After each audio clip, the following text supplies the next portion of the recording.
All right. So we're going to see how this goes. I have a new video set up. The joys of the messy middle, learning new things and stepping back into our familiar zone. So I have what you may or may not see, depending on where you're watching this. You might be watching on YouTube or, anywho, I have a new video and I hate when I'm recording podcasts. My team is like, we need video. We need video. And I'm like, but I don't like video. I like closing my eyes, staring into the microphone and looking around the room. Which brings me to today's topic. So finishing the year aligned. Last solo episode I talked about finishing the year aligned and how I was participating in 75 intentional. Which is my form of 75 emotionally uncomfortable, 75 hard. So Andy Francilla is the founder of 75 Hard. And if you follow him, he's a very masculine human who is incredibly consistent with this 75 hard process. And the way he created it essentially was to get out of his own slump like multiple times. And you can just literally Google 75 hard and you'll see like all the daily requirements. The biggest one that I think people have a hard time with is the 2 workouts a day. One needs to be outside. So at minimum, and they have to be 45 minutes each. So at minimum, you could go for 2 walks a day. They could both be outside, but one has to be outside. You also need to drink a gallon of water. You read like 10 pages of a book and you take like a picture of yourself, like a selfie, no big deal. And the eating part. So you have to stick to some type of eating plan. Now I have tried and I also want to add that for 75 hard, let's say you're eating a certain way. So for me, that would probably be like counting macros, eating enough protein, like meaning like not under eating, because that's like my go-to. So just making sure that I'm eating enough a day. But let's say you're like, I'm not allowed to eat chips or something, or no junk food or whatever it is. If you lick a chip, according to 75 hard, that would be considered a fail. And you would have to start again from day one. So every time I did this, the energy that I had around me for 75 hard was, there's a lot of pressure that I put on myself. And I thought to myself, that's not in alignment with how I want to feel. 1 second, drinking water. That's not in alignment with how I want to feel. And I can be in a season where I'm trying to be like aligned and intentional with my life, but I don't want to feel this like punishment, this self-inflicted punishment. So as I do on the podcast, I ask myself and I ask you, how do you want to feel? And I want to feel proud, right? And I want to feel intentional. Like I'm not just living by default, or in a survival state or like get shit done and, I'll do this tomorrow. I'll do this tomorrow. I want to feel intentional and proud of my actions. And I'm definitely going to be emotionally uncomfortable, but my goal is not perfection. I know that myself and probably a lot of people are recovering perfectionists because perfection equals this all or nothing mentality. And the more and more I do this work, the more I realize that the messy middle is where we are. Okay. So the messy middle is there's no perfection in the messy middle. This is where you are truly like feeling your feelings and taking action anyways. And it's never going to feel perfect. So I'm kind of just over perfection. It's not something that motivates me by any means. It holds me back from a lot, as I'm sure it does a lot of humans. And I'm just so over it. It's really annoying. It doesn't serve a purpose. Done is better than perfect. So I decided to do the 75 intentional from now until the end of the year. And the reason why I decided to do this now, so today I'm going to talk about like some of the things that I've noticed about myself, is because the holidays are coming up. And so typically when the average person decides to like give up, air quotes, give up and surrender and say, I'll try again in the new year, I never want to become a statistic, and I love challenging myself. And my biggest fear is being normal, like a normal mainstream person, because that typically means broke, miserable, angry, dissatisfied, unfulfilled, yelling, unhealthy. I don't want to be a normal person. So I'm going to do the opposite of what a normal person would do. That's just my philosophy of life. So what's the opposite? When the holidays feel incredibly overwhelming and like there's a lot of big energy coming towards you, I run towards that energy and I try to do it in alignment with how I want to feel. That's it in a nutshell. So then I grab onto a tool or a strategy, and 75 hard is just one of the tools in my toolbox that allows me to feel grounded and routined. But I don't believe in hard things. I believe things are emotionally uncomfortable. You've probably heard me say that before.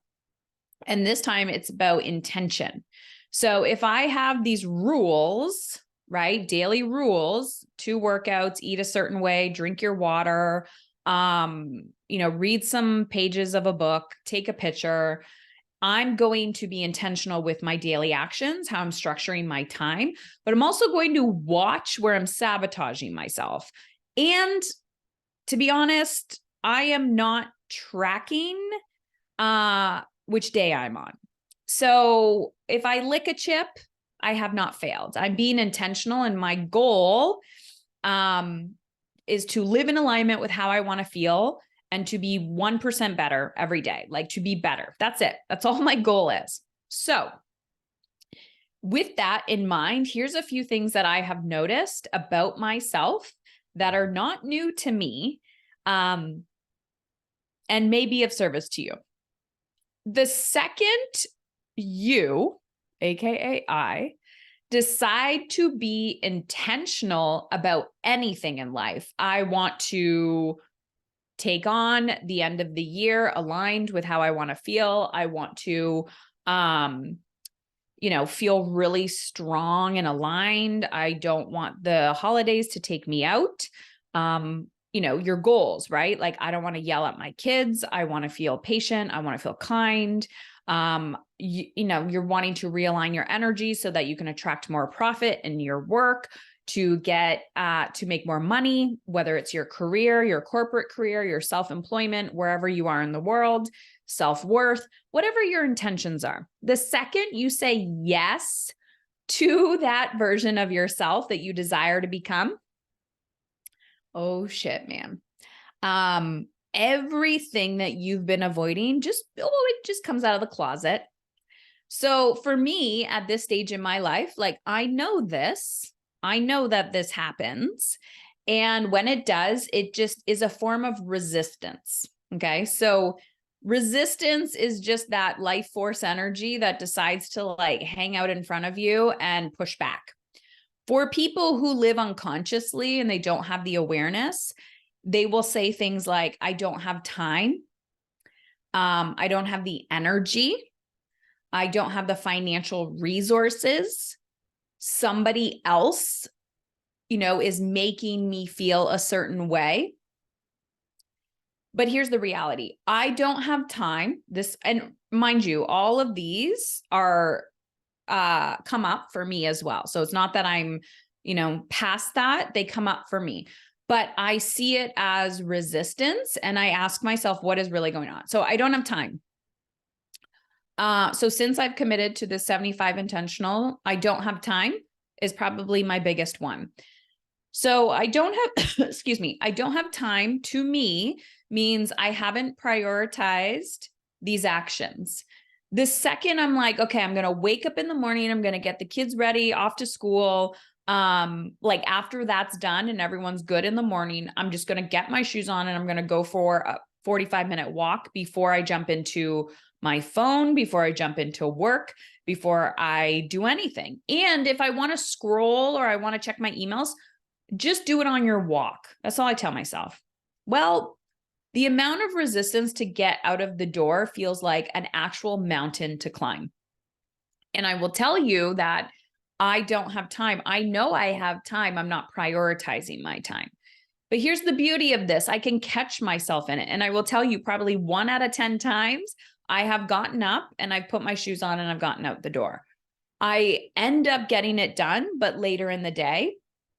So I'm telling you this so that one, you stop beating yourself up for not being perfect. Two, just observing the resistance. But here's the thing, when I do get out the door, that 1 out of 10 times, it is fascinating to me how proud I am of myself for doing the thing that I wanted to do when I wanted to do it. Okay, I'm going to repeat this again. It is fascinating to me how proud I become of myself for doing the thing that I wanted to do when I said I was going to do it.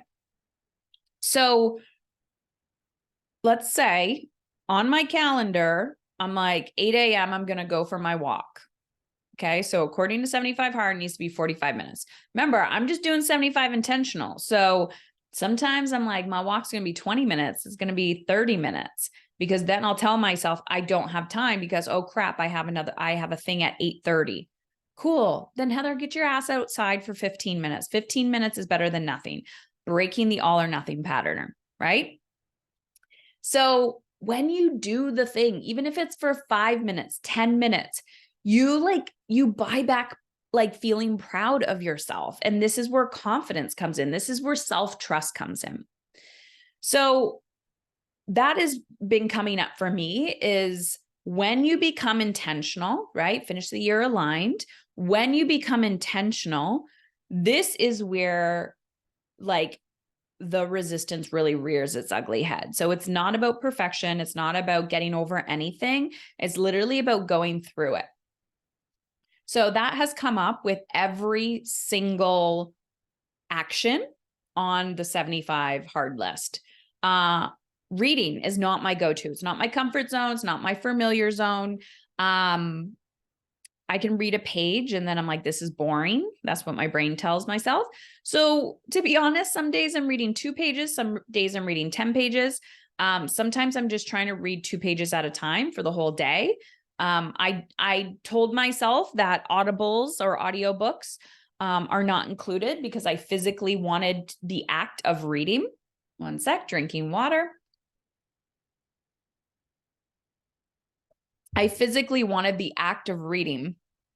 So in 75 hard, if 10 pages, if it's reading 10 pages a day and I can't get through 10 pages in one sitting, I'll do 1 page at a time, 10 times a day, 2 pages at a time, 10 times a day. Carry that book around with you and put it with you wherever you are.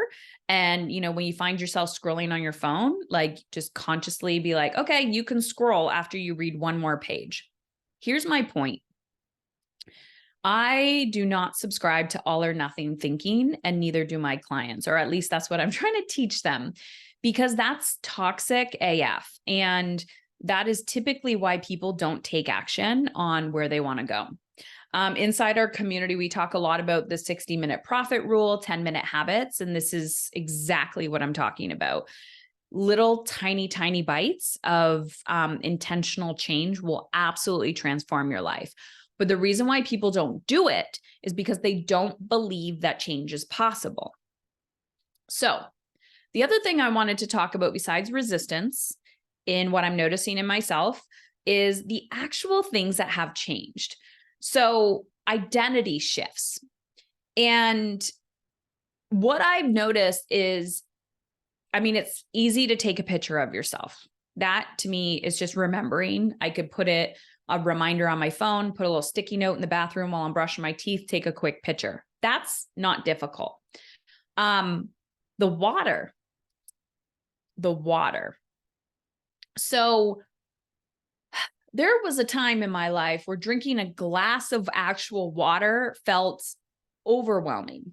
It felt impossible to me, let alone a gallon of water. So I'm not going to talk about the science behind overhydration or underhydration. I'm not a fucking doctor. I'm not a scientist by any means. For my own physical body, if something doesn't feel good, I need to judge why it doesn't feel good.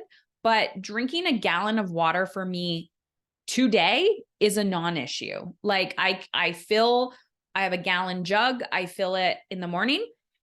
Excuse me.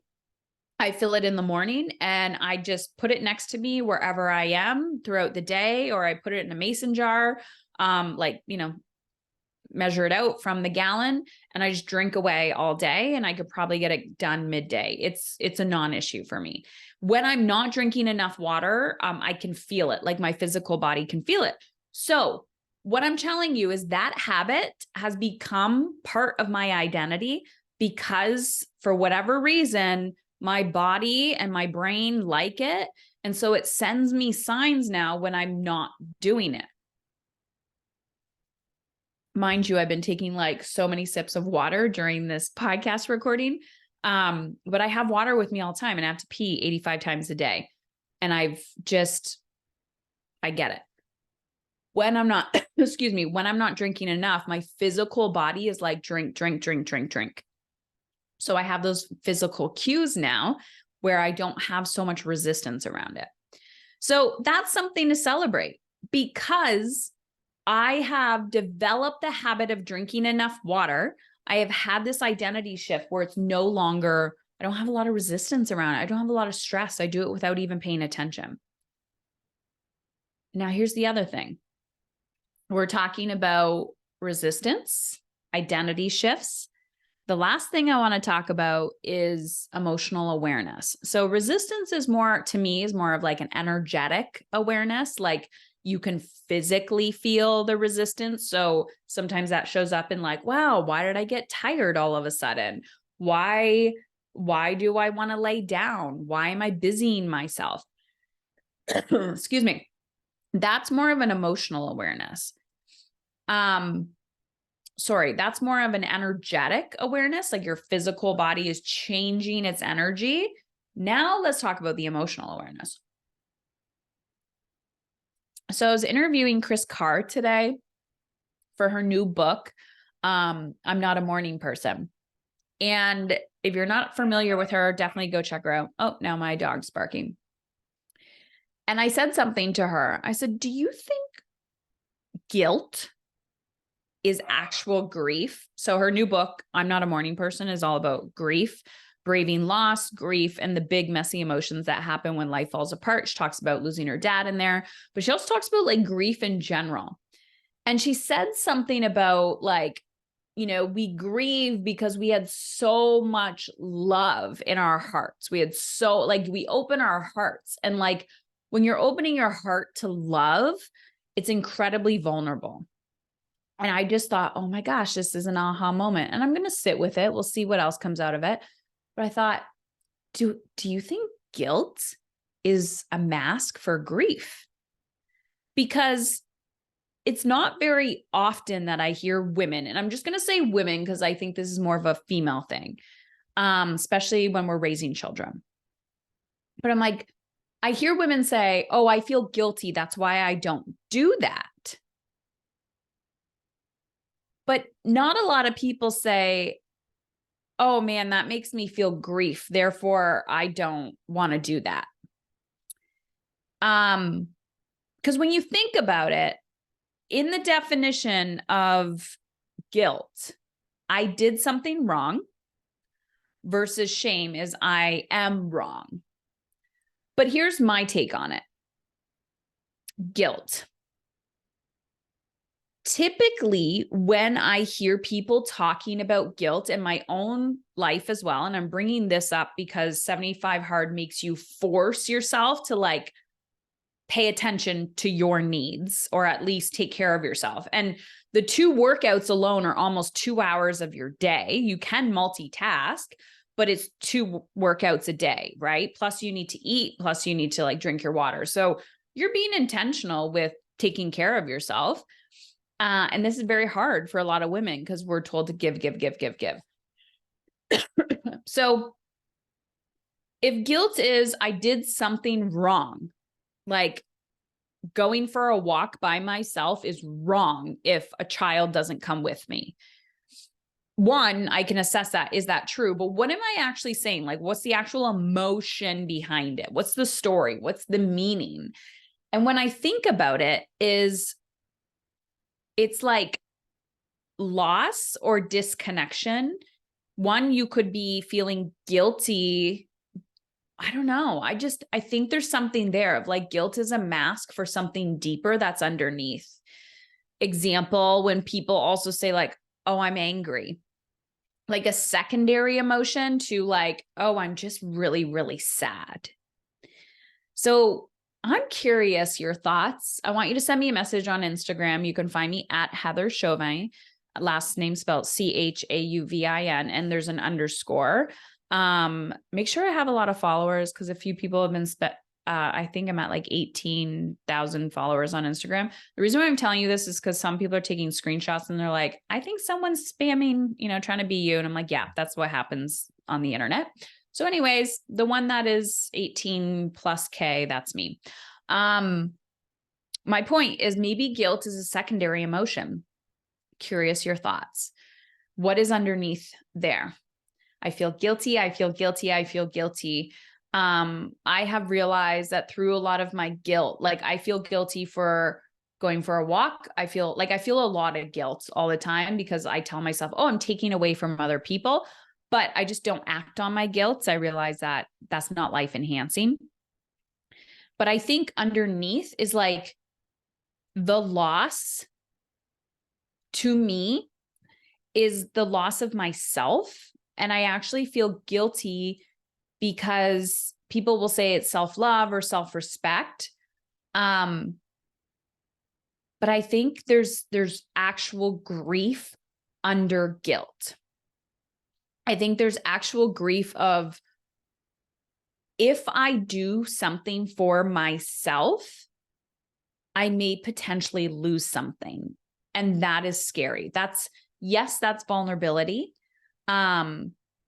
But then you actually have to feel grief. Let me give you another example.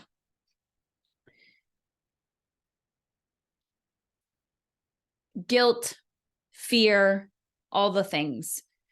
Maybe these are all masks for the last emotion or pain that we need to feel, which is loss and grief. Every single time I have up-leveled in my life, and I see this a lot with women, and they're like, I just can't break through to my next level. And I'm like, this is why you need help and support. You can't do it by yourself because it is so painful. So, oh, I feel guilty. That's why I don't work out. Oh, I feel guilty. That's like for working. That's why I'm not giving it my all, even though I really, really want to. Oh, I feel guilty for doing this because I feel like I'm taking away from my kids. I can never invest in myself. Oh, I feel guilty for leaving because what if my children need me? Oh, I feel guilty for insert. All right, move that. Oh, now I'm scared. What are you afraid of? Well, I'm afraid that I'm going to lose someone. Okay, cool. Now take away the fear. Oh my gosh. Everything is temporary. I'm actually going to lose that person. And the person that I have lost again and again and again and again as I continue to grow, including 75 intentional or 75 hard, is the person I was yesterday. Hear me out. In my personal development journey, I've done a lot of inner work and professional development. And I remember specifically, I was doing like breath work and we do this in our community too. And I was doing some like hypnosis and I was visualizing having an actual funeral for my old self. And I started crying and crying and crying. It makes me emotional. And I'm like, what am I crying about? And I could visually see the woman I had to be to get to this point in my life. Like she's been through hell and back. She was like ragged. She was at her wit's ends. And I remember visually like feeling so good in my body, like in physical form. And mentally I had to let her go. And I said, thank you. Your service is done here. And I realized like the sadness, and you can hear it in my voice now, of letting go of that old version of myself. And that was grief. So it wasn't that I felt guilty for taking care of myself and that I was going to take away from my children or anyone else that I cared about. It wasn't that I didn't have time. It wasn't that I couldn't afford it. It wasn't that, like, all the excuses. When I kept pulling the layers off, I didn't want to feel grief. I think there's something there. So I'm curious your thoughts. And I've had to do that again and again, and I can feel it coming again because my oldest is about to leave the house. So that's gonna be a shit show for me, but we'll see what comes out of that. I'm sure I'll be writing about it, podcasting. He's like, Mom, you're gonna have so much great content. He's half joking, but you feel it coming. Grief is a bitch. It is, it like cracks your heart open again and again and again. So let's circle back to the whole point of this podcast. And I was talking about grief because I'm inspired today because I just recorded the podcast with Chris Carr that will come out in her book, I'm Not a Morning Person. But this is a reflection on my finish the year aligned. And what I'm noticing, which is cyclical, it's not new to me. Every time I try to be intentional, this shit comes up again. So number one, and I'm just recapping what I said. Number one is the amount of energetic resistance that shows up when you say yes to what your soul is craving. Number two, I don't even remember what that was. Number two, the identity shift that takes place, and also noticing like the amount of work you've done. Like when you try to do something again and again and again, you're like, okay, I'm going to new level, new devil, right? I'm going to do this again. You're like, wow, that's not difficult for me anymore. That's my comfort zone. It's my familiar zone. So like really celebrating the actual change that you've experienced. Number three is the emotional resistance, which is for me, what I just walked you through, dissecting guilt, fear, shame, grief. Finishing the year aligned, as I always say, wow, I just wish I taught people like how to blend a smoothie. This shit goes deep. And if you're willing and open and ready for the ride, you can come on and join me. Although I talk a lot about the things we don't want to feel, I am determined to fight for my joy. So one of the things that I notice and love about, finishing the year aligned is that my intention is, how do I want to feel? How do I want to feel? How do I want to feel? And it's the duality of, while you're going after what you want, maybe more time, more money, more energy, freedom, alignment, feeling fucking amazing in your mind, your body, your soul, your relationships, feeling incredibly connected to your children, to your purpose, to your work, opening your bank account and being so freaking proud of yourself.